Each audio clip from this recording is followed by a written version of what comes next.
Guatemala, one of the 5 Central American countries found to the south of Mexico, is known throughout the region for its stunning rural beauty, lush highlands and volcanoes, some still active.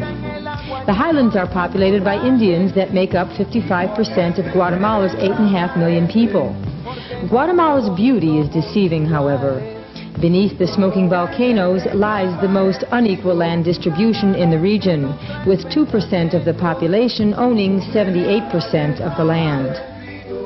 In 1954, a CIA-backed coup ousted President Jacobo Arbenz when he attempted to redistribute land among the peasants.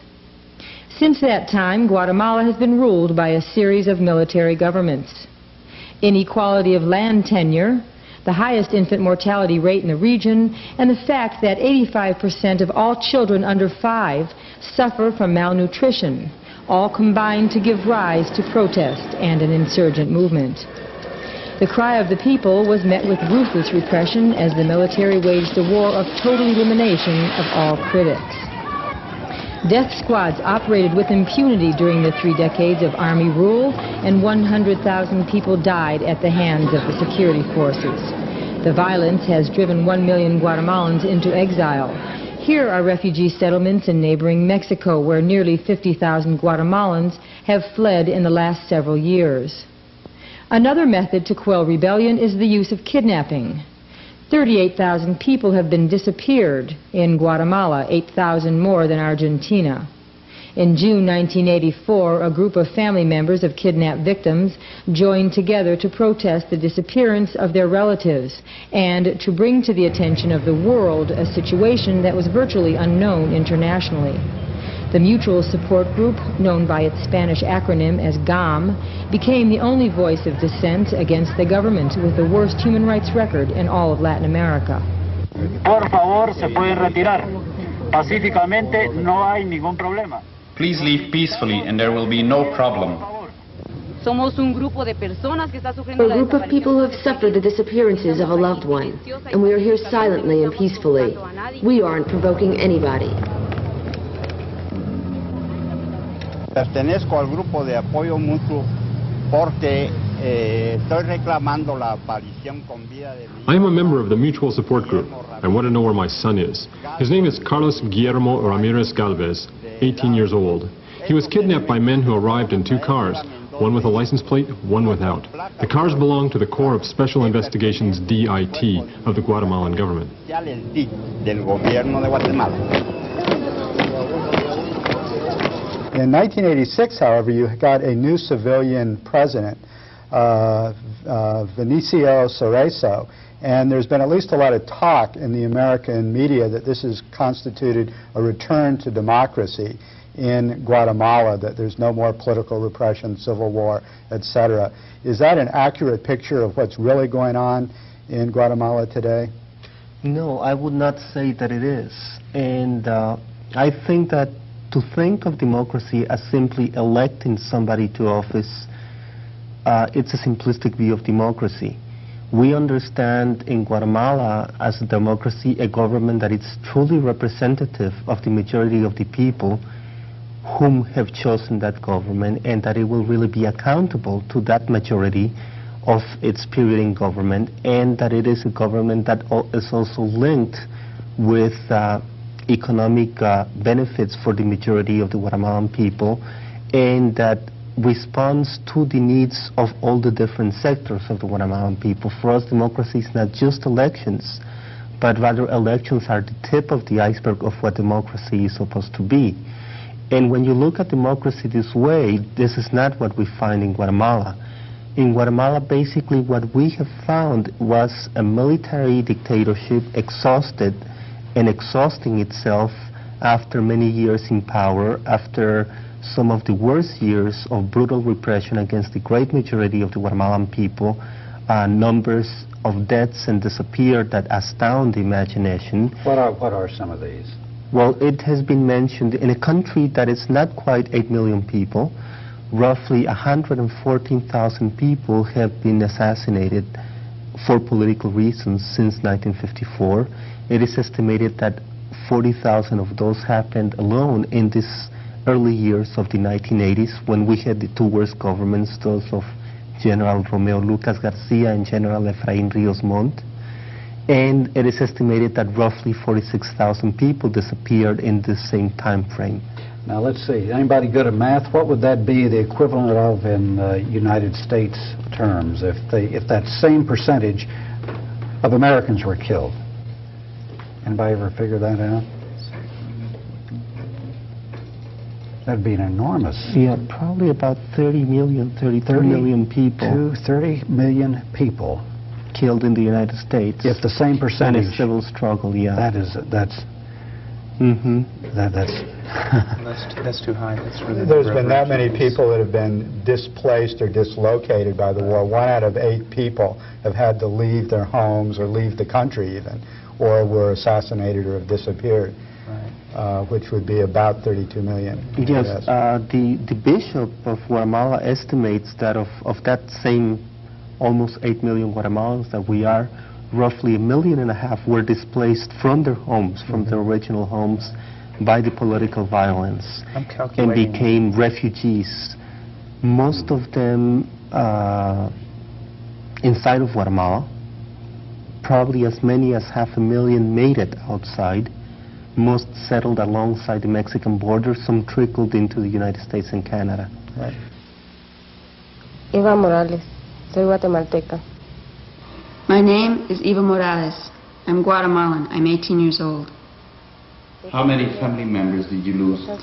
I lost, well, 16 were kidnapped and 1 was killed. What are their names? The first one, my uncle who was killed, was Moises Morales. He was 48 years old. His wife, Lilian Aida Morales, was 51 years old. My aunt was 44 years old. My uncle, 43 years old.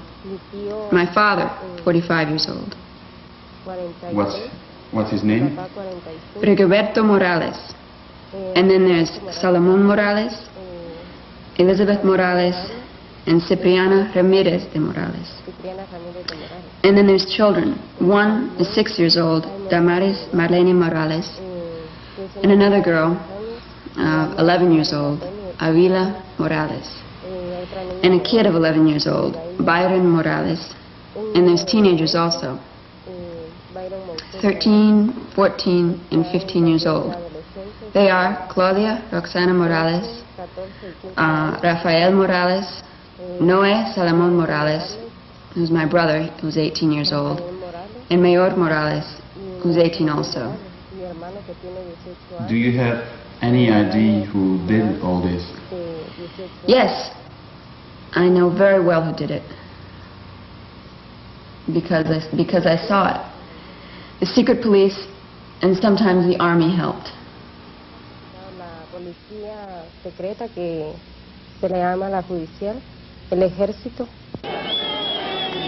During the past decade, the University of San Carlos in Guatemala City has been the center of anti-government activity, therefore a prime target of army repression. Hundreds of students and dozens of professors have been kidnapped or murdered. A todos aquellos que traten de infiltrarse entre sus filas, deben tener cuidado. Despite the threat of retaliation, student protests spilled out of the campus and onto the streets of Guatemala City, where they were joined by workers, peasants, and the unemployed. After years of rigid military rule, frustration is released as thousands clash with police in demonstrations protesting rising food prices.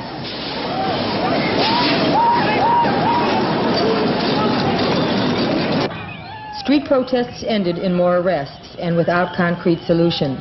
The Mutual Support Group tried another approach, dialogue with the former Guatemalan leader, General Mejia Victores. We have done what you asked. You wanted a commission, we have started it. They didn't do anything at all. The commission presented 3 sheets of paper that contained absolutely nothing. We have invited the most critical organizations such as Amnesty International or America's Watch. They went to all those places. After 20 years of constant fighting between army and guerrillas, the time has come for peace. No, General. We're part of the people of Guatemala. We suffer and can't be silent. Our loved ones were kidnapped. Wouldn't you say something if a member of your family disappeared, General? Por supuesto que, ¿cómo usted no va a estar tranquilo si acaso es el familiar suyo el que se encuentra desaparecido, General? Yo no puedo decir y jamás aceptaré. I don't believe that you ever helped us, because I'll never forget the body of Hector or Rosario or his son or brother. 4 people have been taken from us in the cruelest way. We cannot forget that, Mr. Mejia Victoris. And if by saying this I risk my life, I don't care. My husband is gone already. I don't care if they take me too. Lo que le estoy diciendo no importa, porque ya se llevaron a mi esposo y qué más da que me lleven a mí también. No me importa. During the height of the presidential election campaign, the first move in 30 years toward civilian rule, outgoing military leader General Mejia Victoris is giving his last press conference before leaving office. It is all written in English and sent from Washington by one of these international totalitarian organizations, be it Amnesty International or America's Watch. They are the ones that tell the Mutual Support Group what to do. They sent their instructions from Washington. Puede ser que sea un Amnesty Internacional, puede ser que sea un America's Watch, puede ser que sea cualquiera de esas otras organizaciones que existen allá. Would you agree to an investigation of the military's involvement in human rights violations?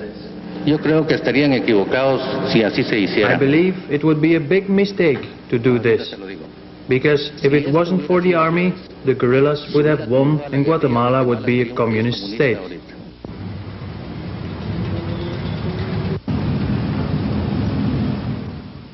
In the November elections, there were 4 major contenders. The most promising was Christian Democrat Vinicio Cerezo. The elections were widely considered to be free of fraud. Many assumed the military at this point was eager to hand over power or the appearance of power to a civilian government. The GAM also took advantage of the electoral climate to draw attention to their cause by occupying the cathedral in Guatemala City, where they remained for 5 days.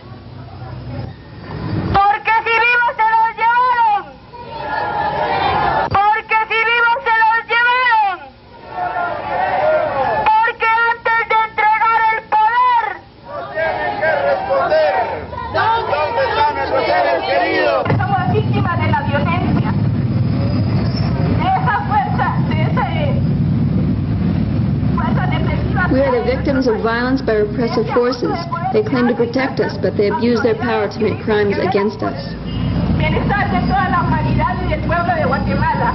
A diario ustedes pueden escuchar y pueden leer en la prensa, en los diarios televisivos, todos los casos de desaparición forzada que se dan. Simone, you lived in the northern town of Guatemala, and you were in the area where a lot of this repression was taking place. What it was like? La situación fue bastante difícil, ya que en la aldea, la pequeña aldea donde nosotros somos. The situation was rather harsh because in this small village, se puede decir de que el 50% fue asesinado, ¿no? You can say that really 50% of the people were assassinated. Oh my God. Y uno puede estar viendo ya diariamente desde cuando es niño cadáveres en todas partes y se va acostumbrando al hecho, lo acostumbran a ver uno todo el tiempo lo que está sucediendo. And you can't become accustomed really to seeing corpses all over the place and get used to what's happening. La situación de violencia se puede decir también de que se dio con, bueno, fuimos parte de esa violencia, la familia de nosotros también, ¿no? And the situation of violence was something that our own family suffered as well. Y fue una violencia bastante cruel, ya que realmente la violencia la llevaban hacia los lugares más apartados de las ciudades. And it was a violence that was very cruel, which would occur in isolated areas of the city. Como por ejemplo, nosotros estábamos bastante internos en la montaña. And so when we were outside of the city, in the mountains, y ahí pues hacían lo que querían con la gente. Out there, the government can do what it wants with the people. Así fue como empezamos a sentir nosotros de nuestra propia familia cómo era sentir ese dolor de perder un ser humano. And we ourselves in this family felt this pain of losing a human being. Y empezaron a asesinar al primer hermano en el 70, en el 76 desapareció otro que no sabemos todavía qué ha pasado con él. In 1970 my oldest brother was assassinated. In 1976 my next oldest brother was disappeared, and we still don't know what happened to him.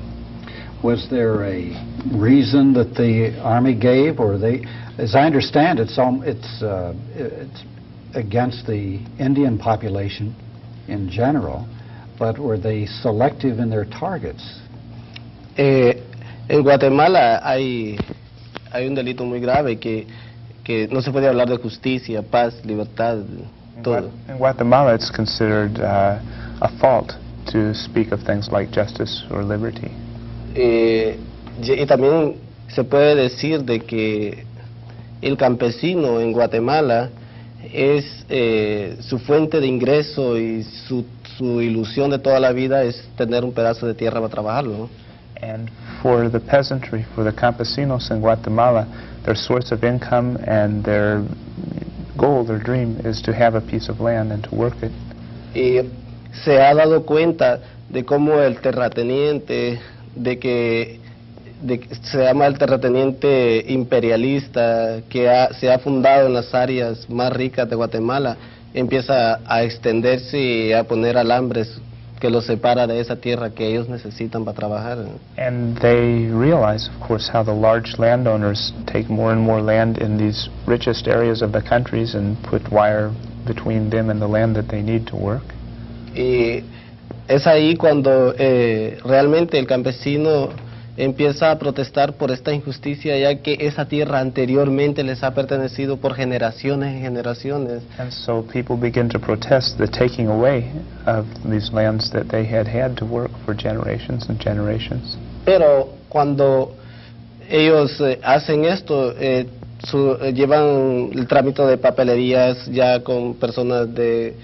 los terratenientes tienen el poder como el alcalde del pueblo, el gobernador, licenciado, o sea que ellos hacen su propia documentación y le quitan la tierra a cualquier persona, ¿no? But when the Indians or the campesinos protest this land being taken away, well, the landowners have access to the mayor, the governor, to lawyers, and with just shuffling of paperwork they're able to take the land away from whoever.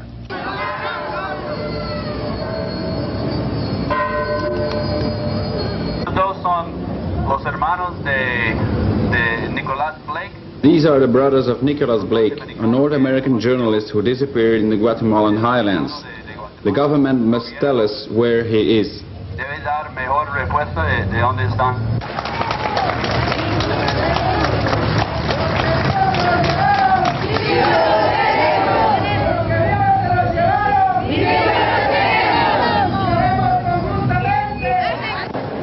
My son Delfidio Israel Miranda Aguilar was kidnapped from his house on March the 19th of 1982. Therefore, we are occupying this holy church. Mi esposo Isidro Loch fue secuestrado por un grupo. My husband Isidro Loch was kidnapped by armed men in the market of Santa Lucia, Cozumaguapa. I haven't heard from him since. I went to the garrison. They told me he had been taken by the G2 security police because he was politically active. Era la G2 la que se los estaba llevando porque estaban metidos en política. Han desaparecido, han secuestrado a mis dos hermanos menores de edad. They kidnapped my two younger brothers, Cesar Giovanni Carillas Solares and Orlando Carillas Solares. They were taken away in a car by two armed men. Lo conducían unos hombres fuertemente armados. Pues yo siempre en reclamo de mi esposo. I'm asking for my husband. His name is José Alan Pérez Alvarado. He was captured by the Linces Battalion on November 18th of 1984. They had berets on when they took my son on December 17th. I went to the authorities looking for him because losing a child hurts so much. My son is not an animal to be led away. That hurts a lot. animal para que no lo sintiera. Yo me quedé como loco por mi hijo. Mi hijo Víctor Manuel Monroy González fue secuestrado por hombres fuertemente My armados. son, Victor Manuel Monroy Gonzalez, was kidnapped by armed men in 3 Toyota pickup trucks. They threw him into a truck, and one of them sat on top of him. We tried to follow the trucks, but lost them. Y se fueron. Y ya no los alcanzamos, los seguimos, pero ya no los pudimos ver qué camino agarraron. A ver cómo podemos I'm looking for my brother Avelino Casemiro Valiente and my brother-in-law Fernando Najara y Najara. They were kidnapped by a group of masked men. Hombres con máscaras en la cara, solamente en calzoneta. They took him away in his underwear. He couldn't even dress himself. That's why we joined the mutual support group, to fight for our loved ones. A ver si podemos, con esta lucha podremos encontrarlos. Se llevaron 3 ahijados y mi hijo de que andaba 16 años. They kidnapped my 3 grandchildren and my 16-year-old son. I've been looking everywhere, but I have not found him. It will be 1 year since he disappeared. Y hasta ahora que ellos ya van a cumplir el año, yo no sé el paradero de mi hijo. I'm fighting with the GAM to find my sister Vicente Chicarin Ramirez, who was kidnapped. She went to the market with 4 bags of corn to sell in Mazatenango. On the way, in a little village called Belén, the army took her out of the bus and led her away.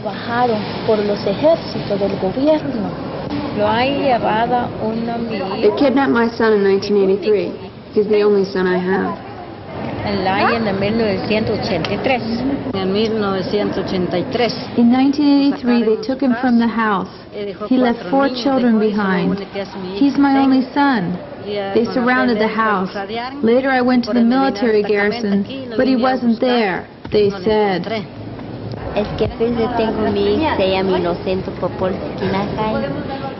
My son, Inocente Popol Chiquinajay, was taken to the prison of San Andres Izapa by policemen. I've come there many times, but they say that he signed a paper and then was set free. Nothing else. No padeció nada. Y nosotros vamos a preguntar ahí, pero no dicen. Solo dice que firmó un papel, lo dieron libre, a ver para dónde lo fueron a dejar, nada más a ver.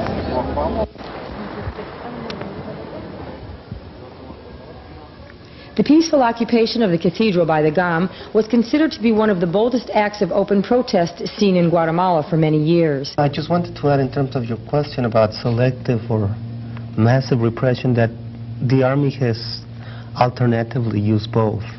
Sometimes they have targeted individuals in a very selective repression process. For example, the process that Simon just described, say that a community leader emerges that considers the situation unjust, and he starts standing out for calling out for the rights of those peasants, then he might be targeted individually and disappeared.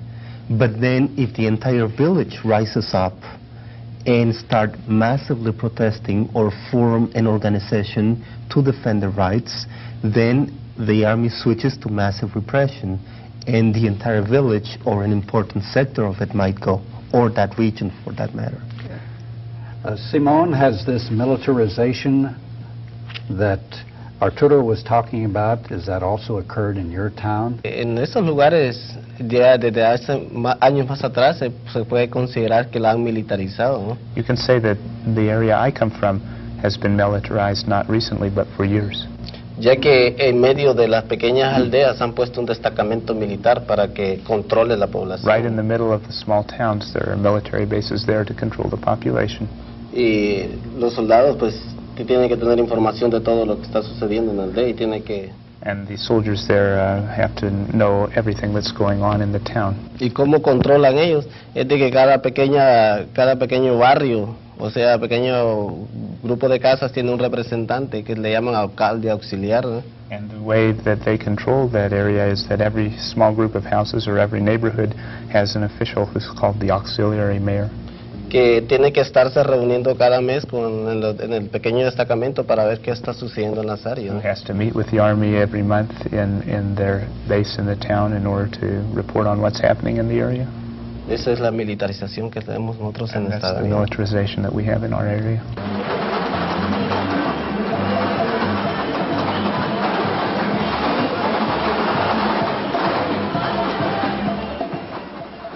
Well known as a human rights advocate and for his anti-military convictions, Cerezo takes power under the watchful eye of GAM, who will not forget the past.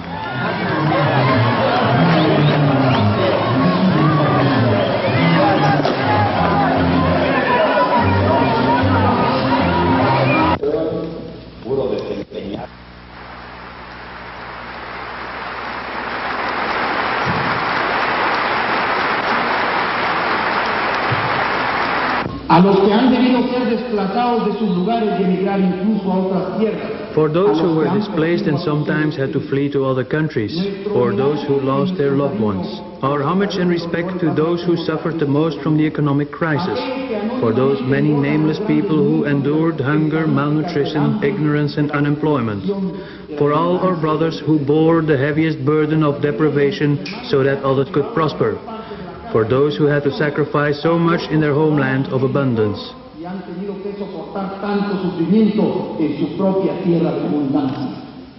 With President Cerezo's rise to power, the pent-up storm of generations of landless peasants was released 3 months after he took office, as thousands marched for 5 days to reach the capital with their request for land to the new leader. Of all taboos in Guatemalan ruling circles, none has been more absolute than agrarian reform, and Vinicio Cerezo has proved to be no exception. 2% of the population owns 4/5 of the land, which leaves less than 10% of the peasant population able to support their family's consumption needs.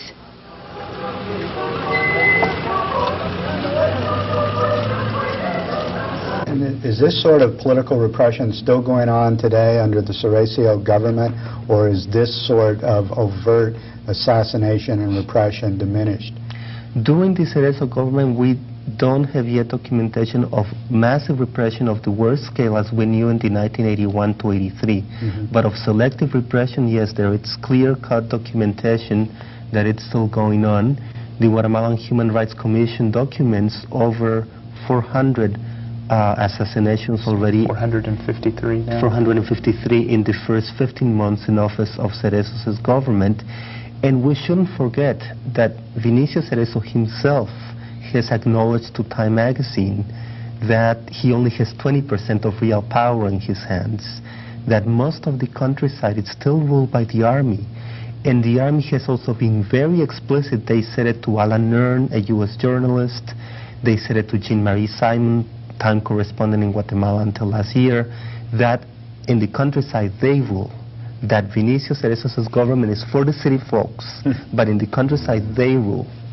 So I imagine the repression in the countryside either is probably still as great, either that they are still killing people or they have, quote, pacified it to a greater degree. Yeah, I would say right now we're in the stage of quote-unquote pacification. It's a vicious circle that goes on and off. I would say in this recent period, the latest upsurge of massive movement of people happened from 1979 to 1981. The army's response was to massacre the great majority of those people. The bulk of the massacres began towards the end of 1981 through 1983, when 440 villages were disappeared from the face of the Guatemalan highlands. And then after the end of 1983, all those survivors who remained were for the most part placed either in model villages, which is the name given to strategic hamlets, Vietnam style, in which the population is concentrated under direct army surveillance, or kept in existing villages or towns, but also under very thorough army surveillance. And that's the stage that has been going on since 1984, so that one of the major reivindications of the Indian people of Guatemala is to be left alone by the army. They want the army off their backs and freedom of movement. You know, we hear a lot sometimes about lack of freedom of movement in other countries, but in Guatemala the Indians cannot freely move from one place to another without having to account for their acts to the army Nowadays, in '87, they no longer need to have a written permit as they did as late as 1984, but they still got to explain verbally to the local garrison where they're going and why, and account for their actions, and be ready to answer questions if there's any suspicion that they might have not done what they said they were going to do. That sounds like the way the Israelis control the Palestinians. In fact, a lot of the type of population control that we have in Western Highlands comes from Israeli advisors whose bulk of experience emerges from the West Bank. From what we know, a lot of Israeli advisors who worked on the West Bank areas of Israel then worked in South Africa and then in Guatemala. And so Guatemala has assimilated and incorporated both the West Bank and South African experience in the process of population control. We shouldn't forget that the Guatemalan army has very, very close ties to the Israeli army, that it's all Israeli equipped. You don't see U.S. guns in Guatemala. They're all Israeli guns. Galil is the standard rifle. Uzi is the standard submachine gun. And that there are investments on the part of the Israeli armaments industry in Guatemala, through which already Galil bullets are being manufactured in Guatemala, armored vehicles are being assembled in Guatemala, and there was even talk of going as far as manufacturing the Kefir planes in Guatemala, which eventually was blocked by the U.S. because that would compete with the Phantoms and F-5s. Benicio Cerezo's government saw another demonstration only days after the peasants besieged the capital, as thousands took to the streets to commemorate International Workers' Day. The May 1st commemoration was the first in Guatemala since 1980, when dozens of workers were shot down in the streets by the army. The workers are calling for fair wages as well as protesting the disappearance of their colleagues.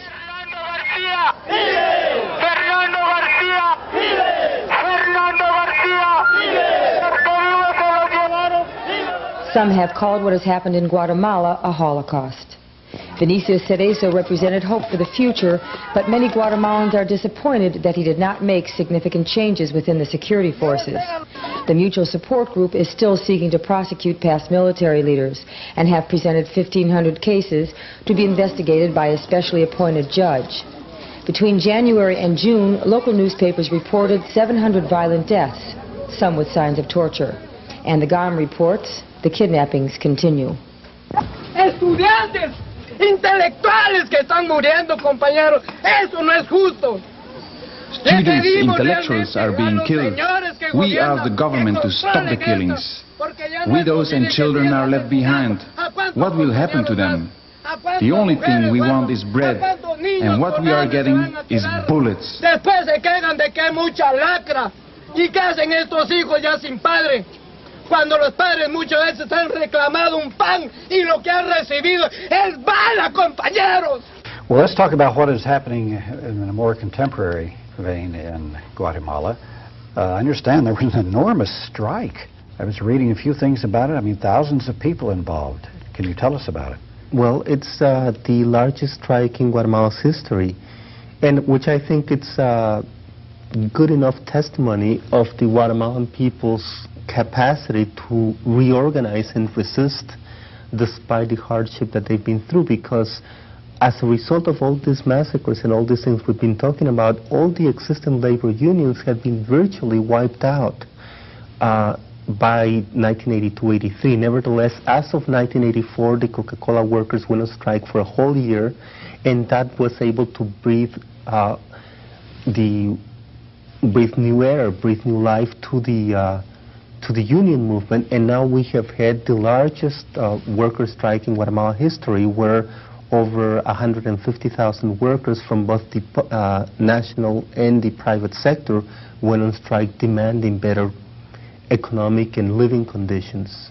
I think that you have read the last clippings on that. Maybe you could add some information. Sure. The strike began with 130,000 public sector workers who were government workers, essentially bureaucrats of one kind or another, electricians, utility workers going on strike.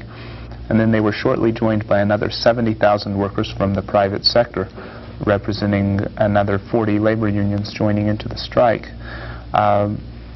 What happened was that they were able to cut off utility services to Guatemala City for a few days, and President Cerezo had to actually miss the first day of his scheduled visit to Washington, D.C., and including missing a dinner which was to be hosted by Senator Kennedy for him.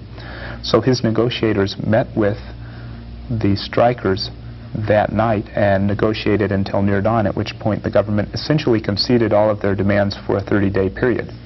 The agreement they reached bilaterally was that there will be 30 days of negotiations, and if no permanent agreement is reached by the end of that time, the strike will begin again incrementally.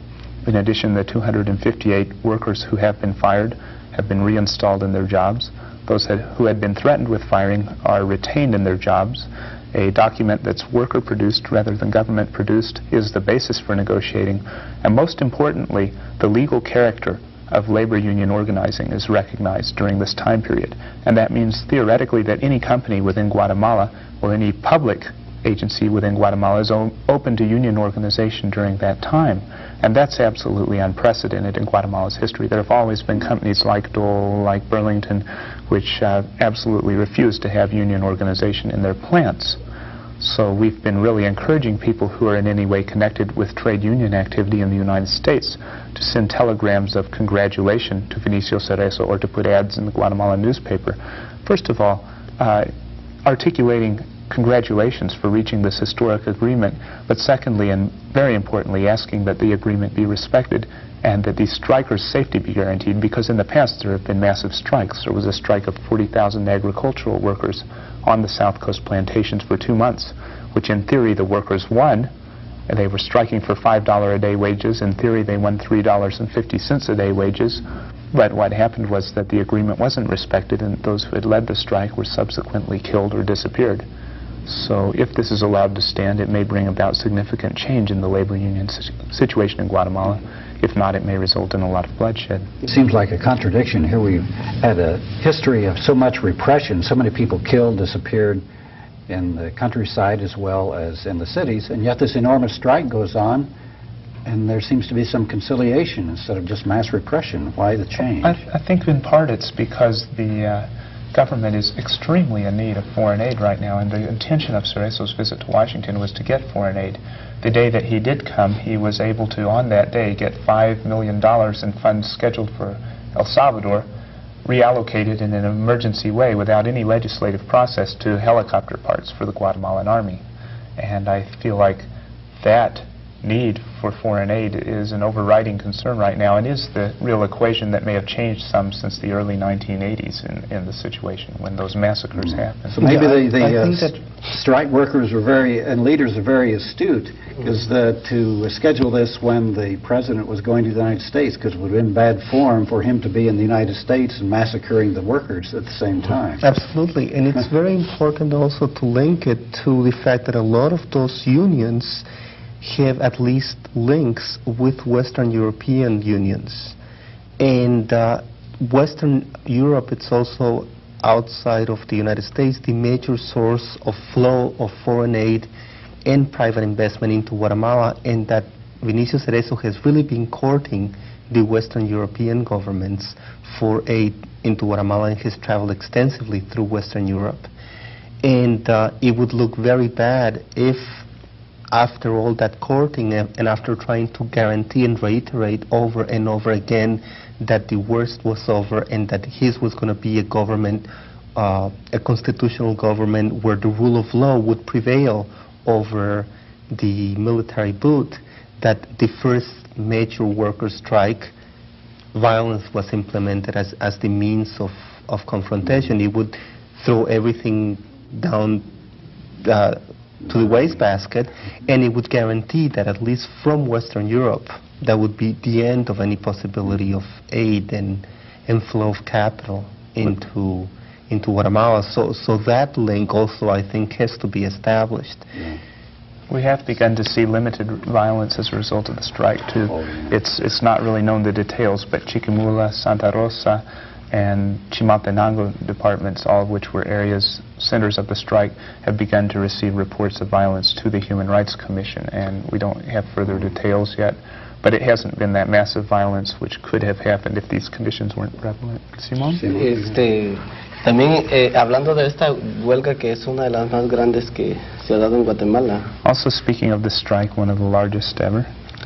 Se puede decir de que una semana antes también 5,000 campesinos tomaron el Parque Central en protesta por tierra. It should be noted too that this is part of the general climate. 1 week before that happened, 5,000 campesinos took over one of the central parks of Guatemala City asking for land. Estaba dirigido por el líder de este grupo que se llama Pro Tierra, por el sacerdote Andrés Girón. And this group, the called Pro Tierra group, is led by a priest named Andrés Girón. Y dándose esa toma del parque, está también que principia esta gran huelga. Entonces Vinicio Cerezo se siente bastante acorralado por la situación, que no ha dado ninguna respuesta hacia el pueblo.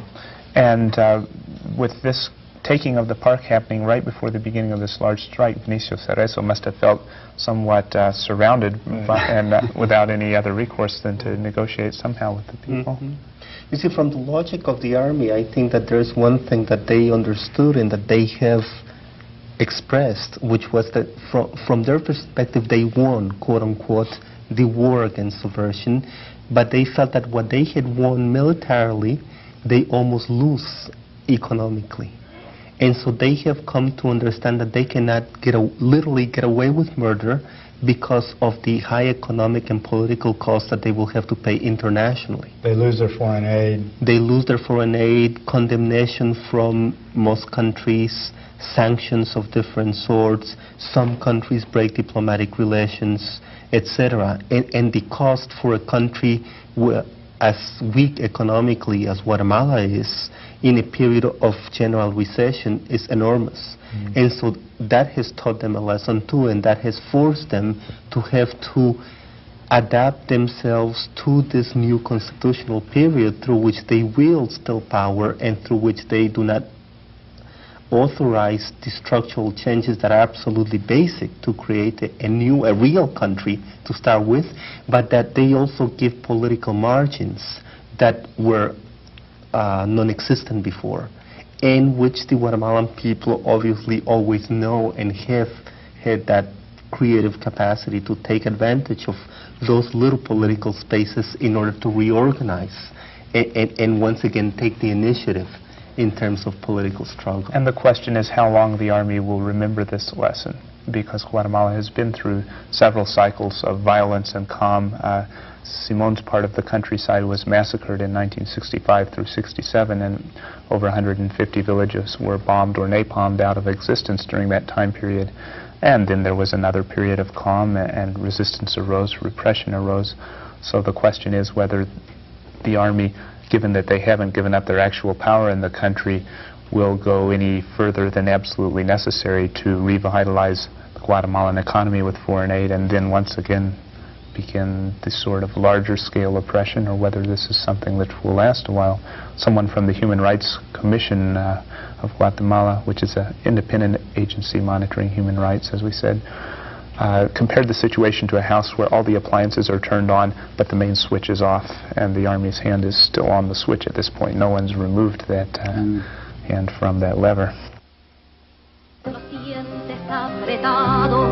Por la rabia contenida, por el nudo en la garganta, por las bocas que no cantan, por el beso clandestino, por el verso censurado, por el joven exilado, por los nombres prohibidos, yo te nombro libertad.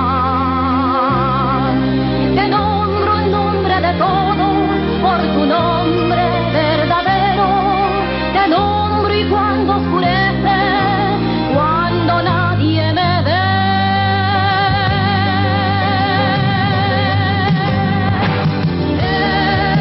escribo tu nombre en las paredes de mi ciudad.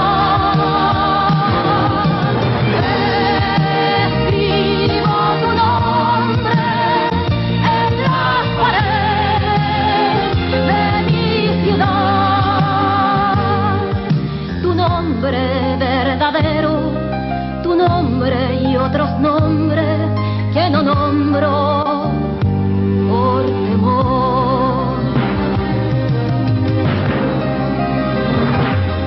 por la idea perseguida, por los golpes recibidos, por aquel que no resiste, por aquellos que se esconden, por el miedo que te tienen, por tus pasos que vigilan, por la forma en que te atacan, por los hijos que te matan, yo te nombro libertad,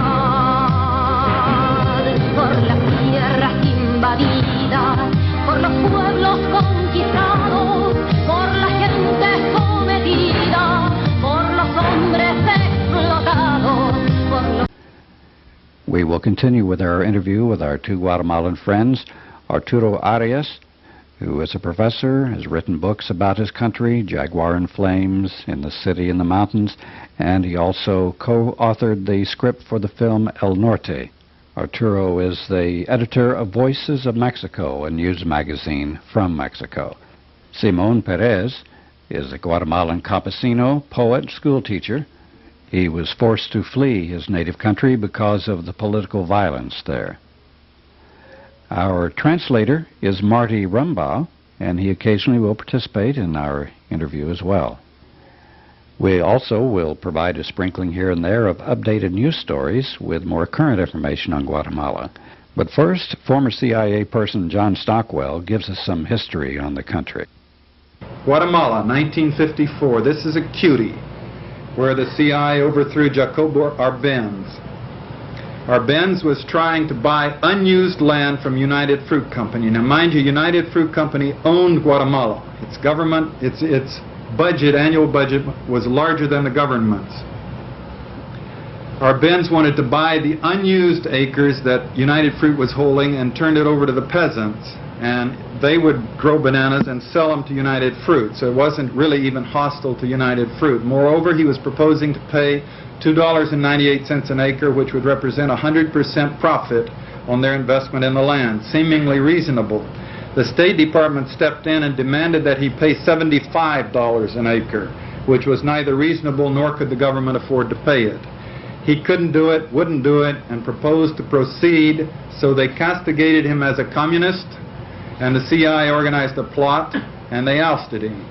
They took Colonel Armaz, who was a political nobody, and put him in power. And this is what our detractors would call a puppet of the United States. And he signed a sweetheart deal with United Fruit, and everybody was happy.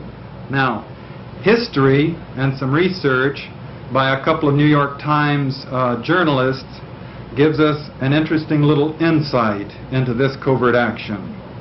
One, the U.S. Ambassador to the United Nations, Henry Cabot Lodge, had personal stock holdings in United Fruit Company.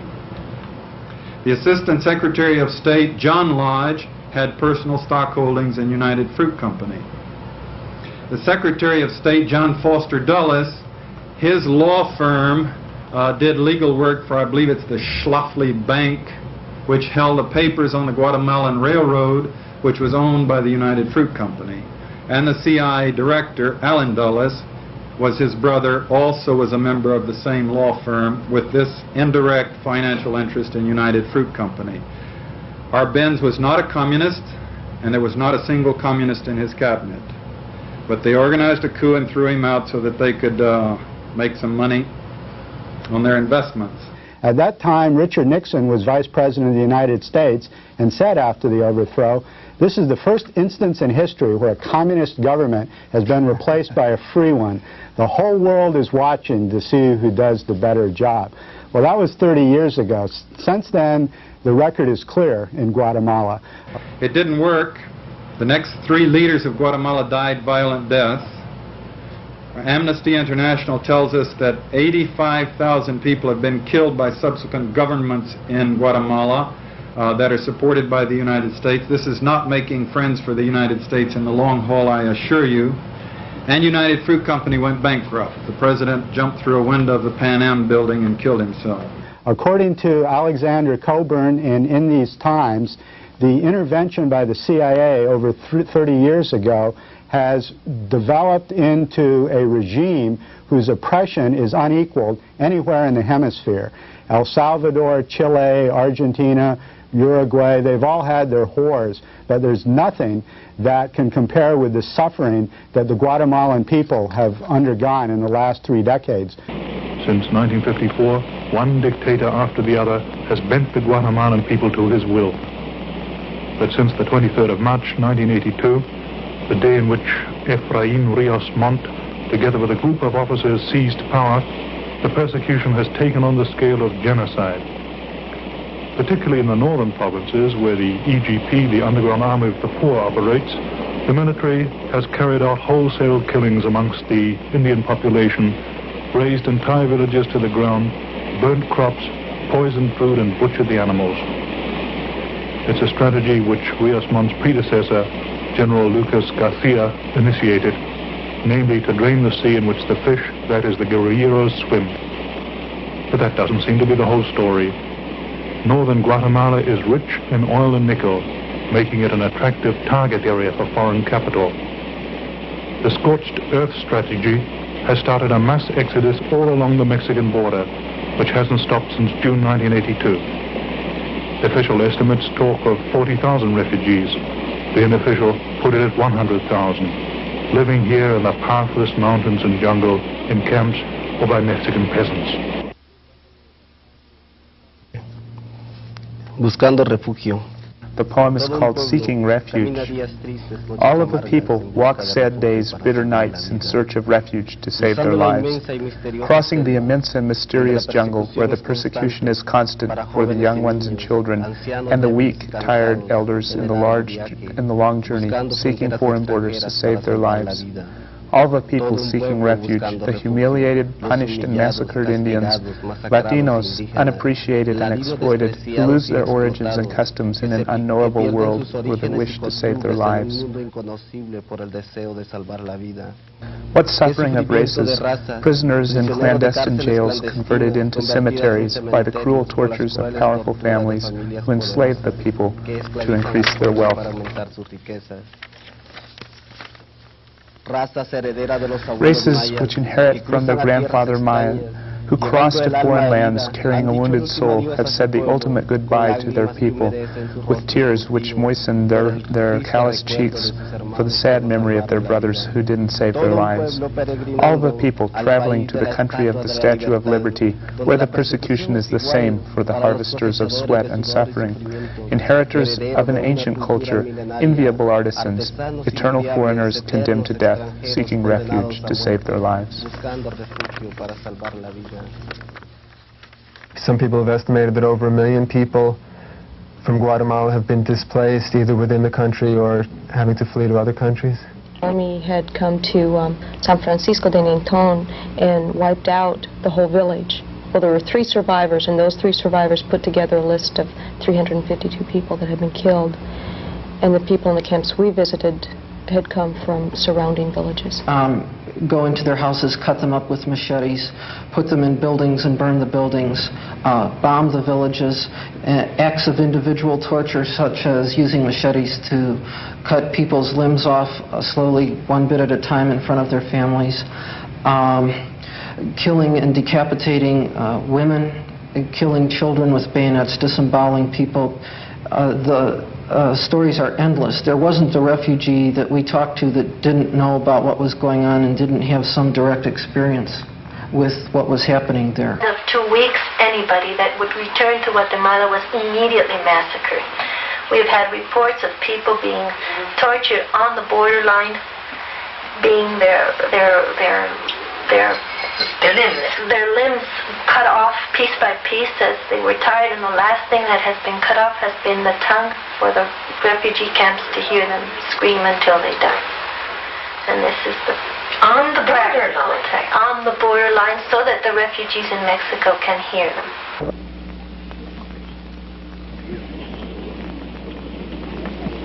They are orphans.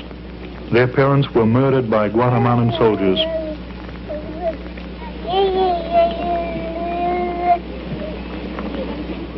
The faces of these children betray little of what they've experienced.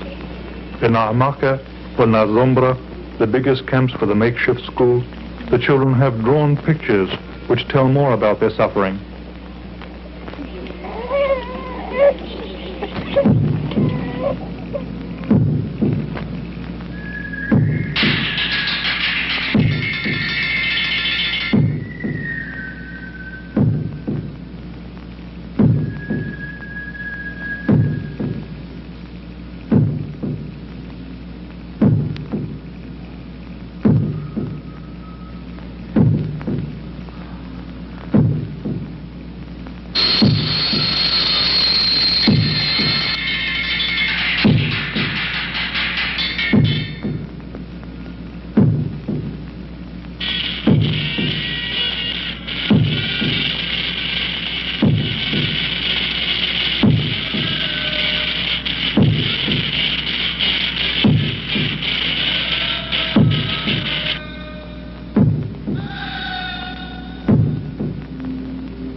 Since 1954, more than 100,000 Guatemalans have been murdered by the military or by paramilitary organizations.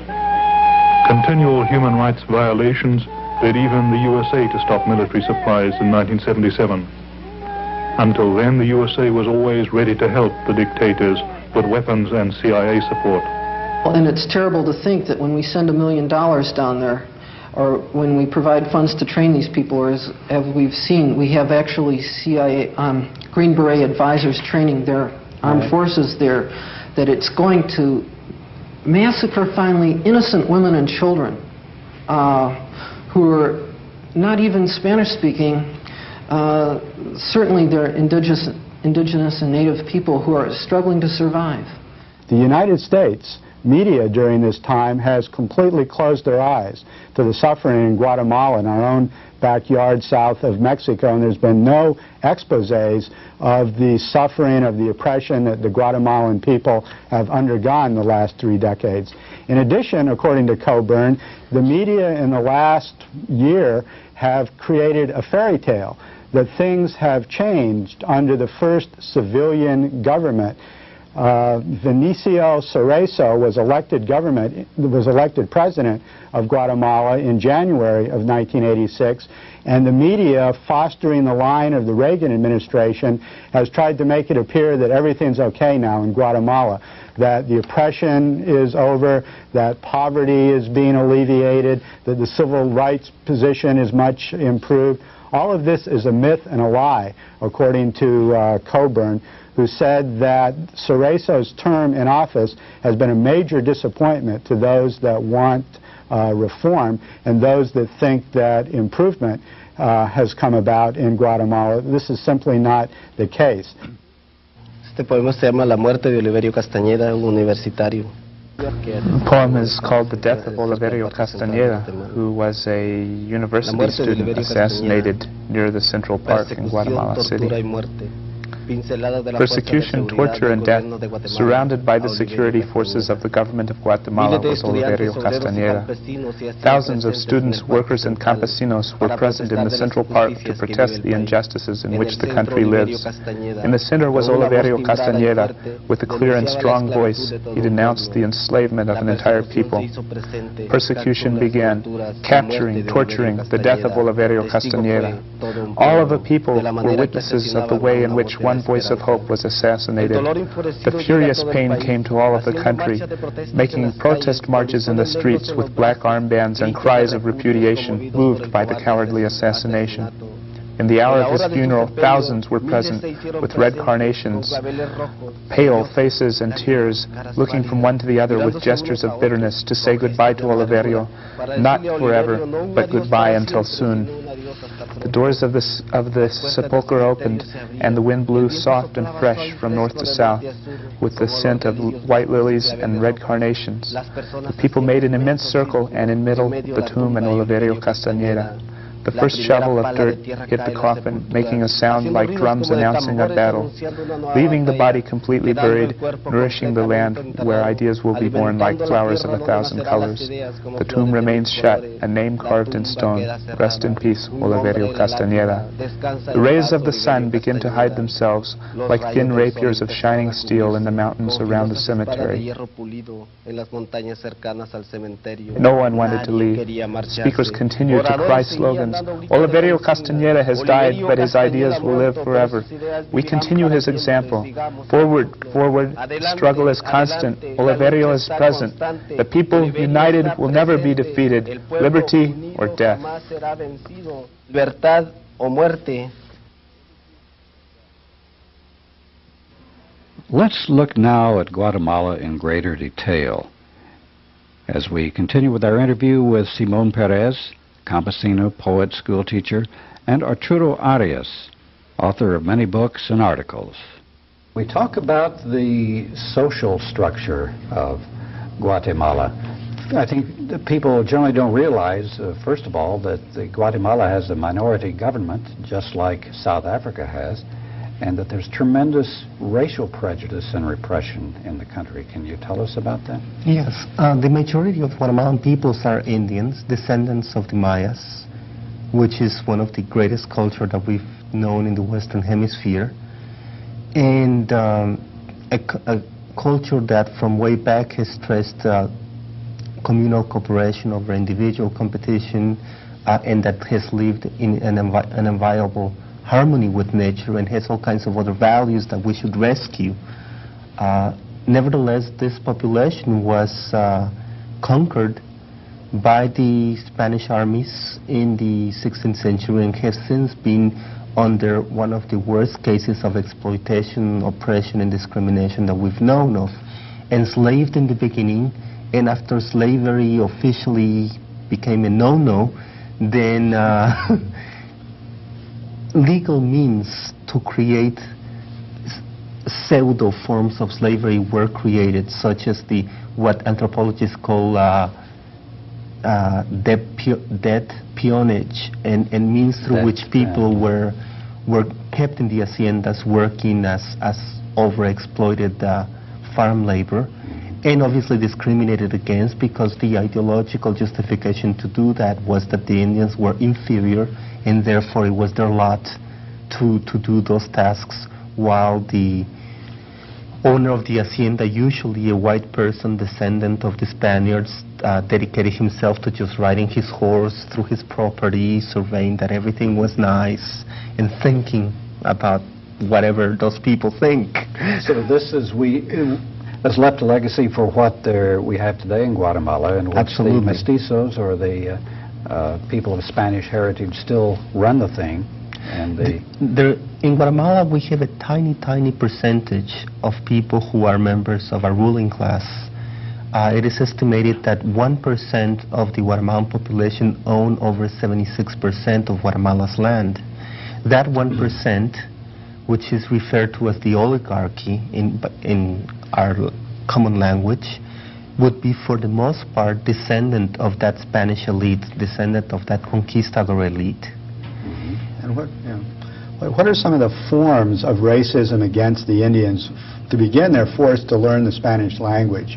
Now they learn Spanish, and they're beginning to learn Spanish. They were actually prevented from learning Spanish.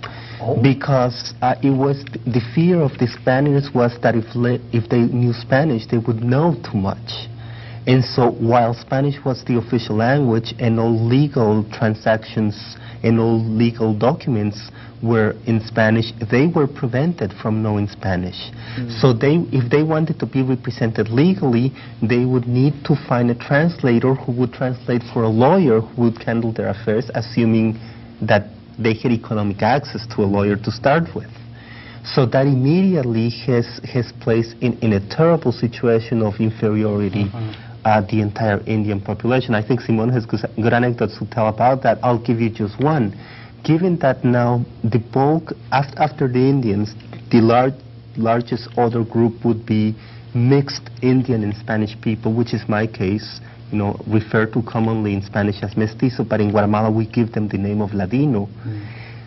Among the Ladino group, sometimes you cannot quite tell the difference between Indians and non-Indians. And I have this wonderful Indian friend of mine who is very qualified.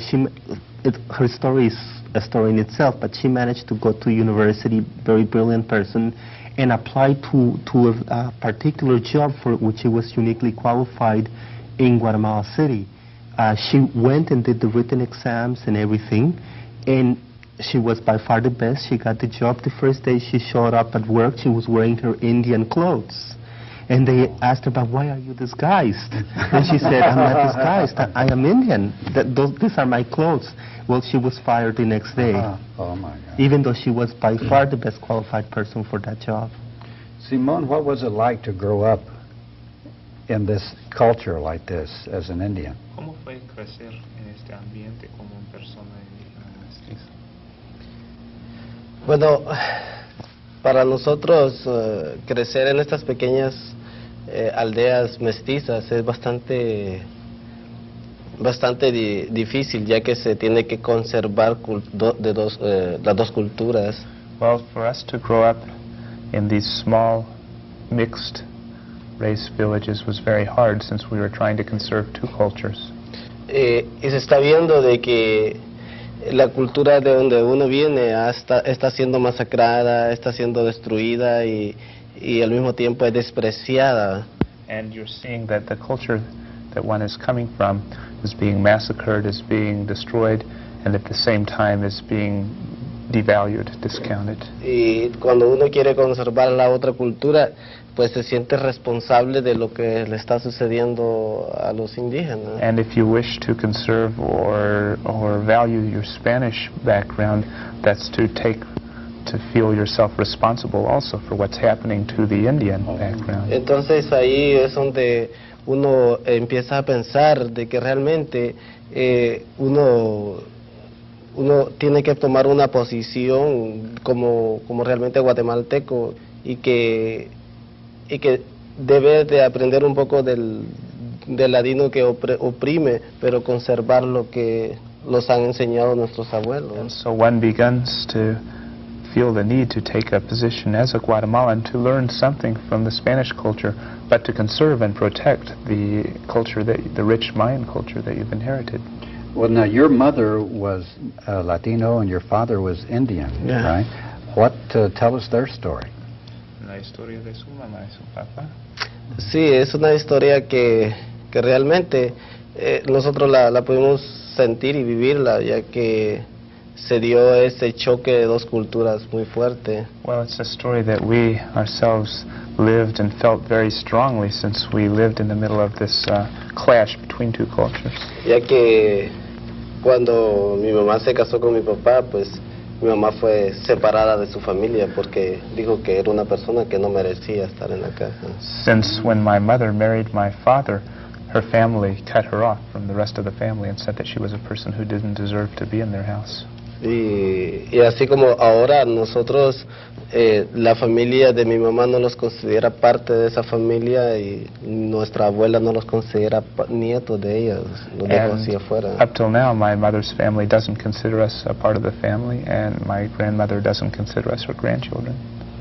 Y ahí nos pudimos dar cuenta nosotros de cómo es el racismo contra el indígena, y es por eso de que empieza a despertar la raza mestiza, en que realmente tienen que tomar una posición de definir si realmente quieren ser parte de la clase opresora o defender la clase oprimida, que es la indígena. And living through experiences like this, we can learn very clearly what the racism is, see it very clearly, and thus it is that people who are mestizo begin to see very clearly that they have to either unite themselves with those who are oppressing or take a stand with those who are oppressed. In fact, it seems like there are some similarities to the apartheid regime in South Africa in that a small minority seems to dominate the political and economic power and to try to exclude completely, in this case, the Indian population, although you have the mestizos who are sort of in between. How does that confront the mestizos with a challenge to identify with one side or the other? Is that the way it works? Or that's the way it works, and that's what we've been seeing. Obviously, since it's also the struggle in Guatemala is simultaneously an ethnic one and an economic one, in the sense that Guatemala it's a country in which the economic injustice is such that the gap between haves and have-nots is gigantic, much more so than in most other countries in Latin America and in the third world. Guatemala, a country that is rich in land and in natural resources, is considered officially the third poorest country in Latin America after Haiti and Honduras, and has one of the worst infant deaths. You want to say something, Martin? I just wanted to throw in here, it's very relevant to say that Guatemala is the richest country in Central America, really, in terms of total product, national product, and it has the highest United States investment in Central America, but at the same time it's considered to be the country with the highest rate of malnutrition and the highest rate of illiteracy in the Western Hemisphere after Haiti. And also, sorry, and this brings the mestizo question, because there, like I said, it's not purely an ethnic question. There's all these economic questions to address with, which would have forced a great deal of the population to take sides with those who see a structural change of the system as the only means and the only possible answer for creating a country that would really represent the interest of the majority of the Guatemalan people. And this has brought about an alliance between sizable sectors of the mestizo population and the Indian population.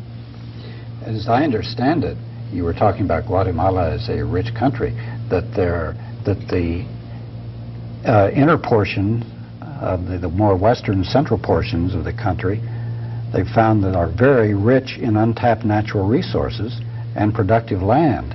So this is at the bottom of the repression of the Indians. The Indians are there, they have been working the land, as you say, and yet there are tremendous resources there, and of course they want to develop them, and the easiest way to clear the land, you have to clear the people first. And the easiest way is to kill them. And to keep people there for exploitation. A case in point is what happened with the oil fields. Guatemala has oil. In the early 1970s, the governments, and obviously the military governments, brilliant idea as to how to solve the problem of lack of land for such a huge population was to encourage people to settle in the jungle areas of the country. So a lot of landless people moved into the jungle areas of the country and opened up that region. After it was opened up, the army moved in, seized those lands, which turned out to be the lands in which oil existed, started creating the oil wells, and obviously when that population rebelled, because it did rebel, it's part of the population that has been massacred, and still a bulk of that population is to this day concentrated in the model villages around Playa Grande, a town where two of the major jungle rivers meet, and which are survivors of that whole colonization experience in that area. And of course these are the people whom the Reagan administration and the right-wingers and the religious right call communists. Oh, absolutely. Communist insurgents, they call it. Absolutely.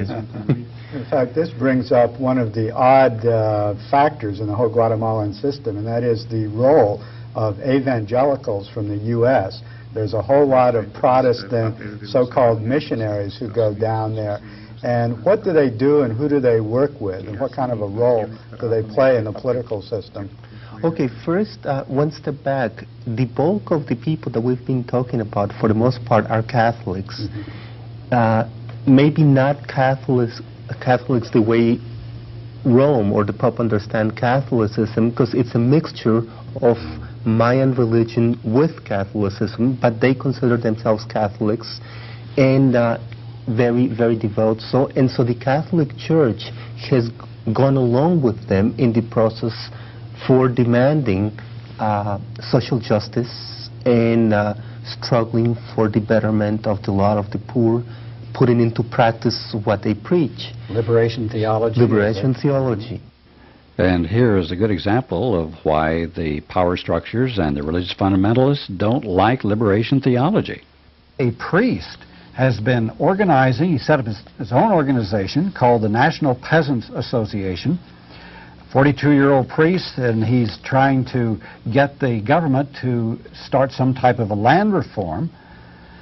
And very interesting, complex situation, because he has the backing of the peasants, and he figures now there are about 150,000 people in his organization, so it can create quite a wallop if it wants to. But in negotiating with the government to try to get land reform, they came up with a scheme not of land reform itself, because the priest knows that if they actually try to do that, then they would bring down all the repression of the government and the landowners. So what they're trying to do is come up with some type of way of getting more land in cultivation and then providing more agricultural jobs for the peasants and the Indians.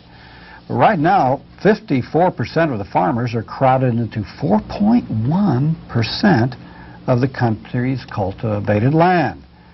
And there are some 420,000 peasant families that are completely homeless.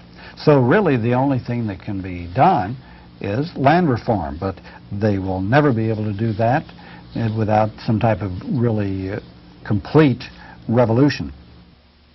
And as a result, what the Army has used is to ally itself with U.S. fundamentalist sects and bring in fundamentalist missionaries into those areas that, coming along with the Army, have worked with the Army for intelligence purposes, because a lot of fundamentalist missionaries have gone into these areas to find out who lived in what house, how many people lived there, how the houses were distributed, and this and that, and then passed on that information to the Army. And that's no secret. They brag about it publicly in Guatemala.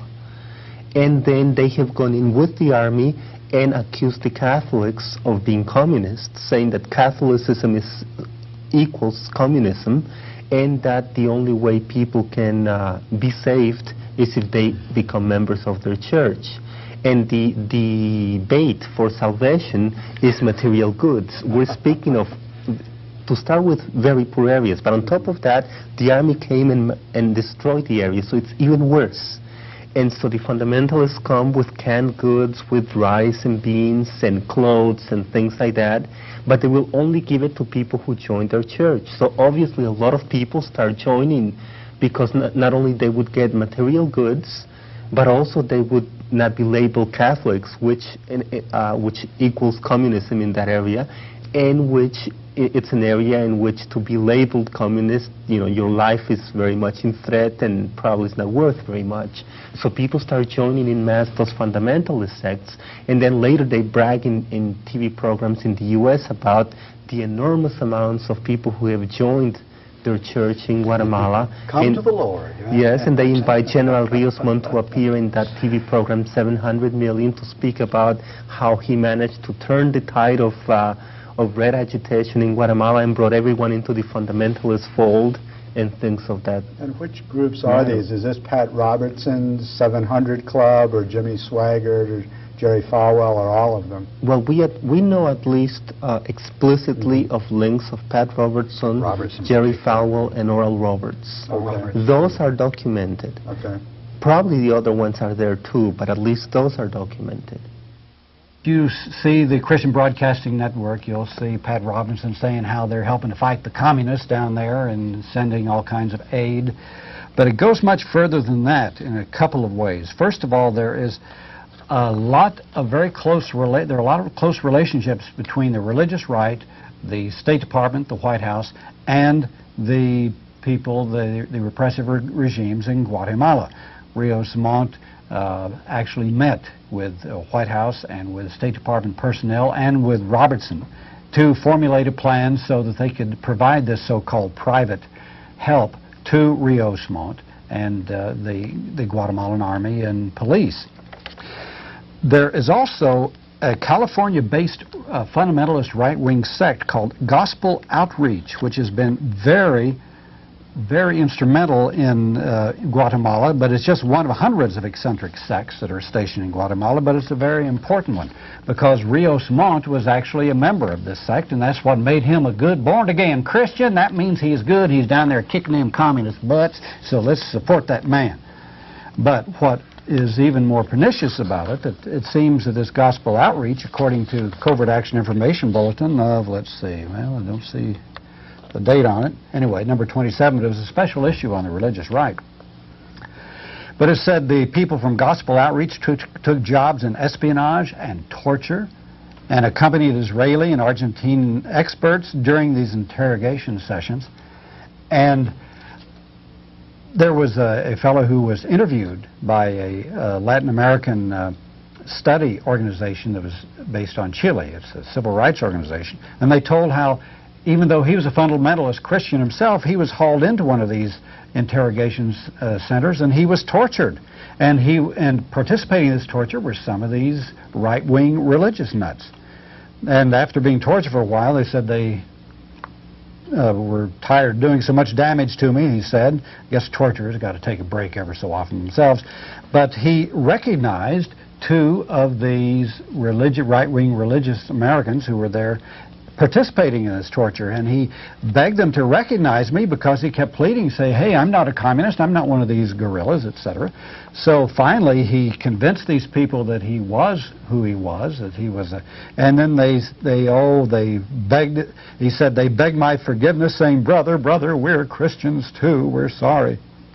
So as long as you're a Christian, you're not supposed to be tortured. You're immune. Well, it depends. Now, here's something I didn't know until I saw this article, that just being an evangelical Christian of and by itself didn't give you immunity from the death squads or from torture. You had to be the right type. The right sect. That's right, because there were, let's see, they give, here it is, 12 evangelical pastors were assassinated within the first 9 months of Rios Montt's rule. 69 were kidnapped, 45 disappeared, and there was a bloodbath of the wrong type of evangelicals.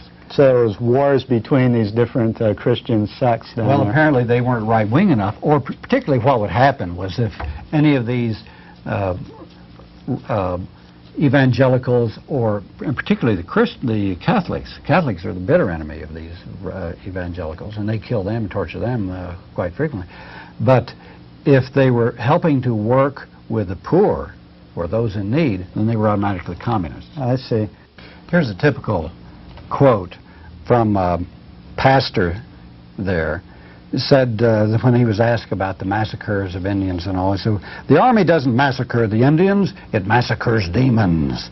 And the Indians are demon-possessed. And furthermore, they're communists.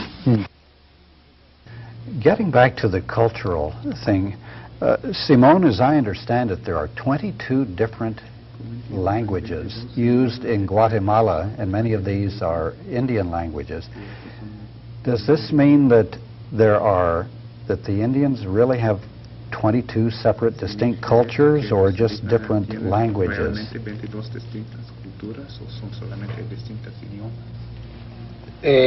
A veces sí se nota que sí tienen diferentes culturas. Well, sometimes, yes, you can note cultural differences. Ya que ellos, pues, en lo que nosotros se refiere, donde nosotros podemos percibir que sí tiene un poco de diferencia cultural. One way in which we perceive some cultural differences that es, por ejemplo, en el área del norte de Cobán, sí, que son pequeños grupos, por ejemplo, de 10 millas alrededor se hablan 3 diferentes lenguas, ¿no? Is that there are small groups which in a 10-mile area can speak 3 different languages. No se llama, ahí se habla quechí, bocán y man. Quechí, bocán y man. Y pues realmente no se pueden entender y llevan sus diferentes ritos, sus diferentes vestuarios y bien interesante porque ellos tienen sus propias comidas típicas. And the people will have different rituals, different clothing, different food. Y diferentes oraciones como pedirle al Dios que sí es universal en el 22 lenguas. And different also prayers to pray to their God, which is universal in all the languages. Does this make it difficult then for the Indians to be able to have a unified opposition to the Latinos and the government? El indígena es bien astuto, es bien inteligente por herencia. Indians are intelligent and are very astute, and this is something inherent in the culture. Ellos conservan algo muy profundo de su cultura y se basa mucho a lo que es la Biblia de ellos, el Popol Vuh. And they have conserved a great deal of their old culture and the belief and system of looking at the universe, which comes from one of their sacred documents, the Popol Vuh. Y realmente son bien celosos con su cultura. And they really guard their culture jealously in reality. Y ellos sí saben de que llegará el día en que ellos tienen que bajar a pelear para defender su tierra y su raza. And they know that a day is coming when they have to fight, when they have to actually make an all-out struggle to defend their culture and their race. Porque así lo tienen escrito. Because so it is written in their book, the Popol Vuh. And this is true of all the different Indian groups, so there's a basis for unity. Eso es verdad de todos los grupos indígenas, entonces hay un base para la unidad. Sí, es el Popol Vuh. Yes, the Popol Vuh. I would like to add to that all those languages exist, but they are all descendants of the Mayan branch, of the Mayan family.